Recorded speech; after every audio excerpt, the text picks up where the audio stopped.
In order to change the currency in the Temu application, you have to follow the simple steps. First of all, open the Temu application on your mobile device and make sure that you're logged in with your specific account.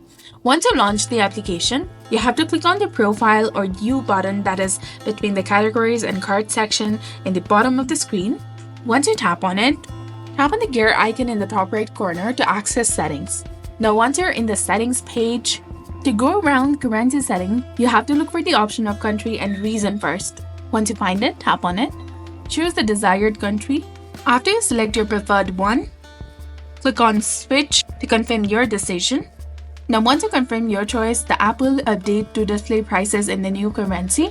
And if you do not see the currency option after that, make sure that your app is updated to its latest version available. The currency may be linked to your selected region, so changing your region in the app or device settings might also change the currency.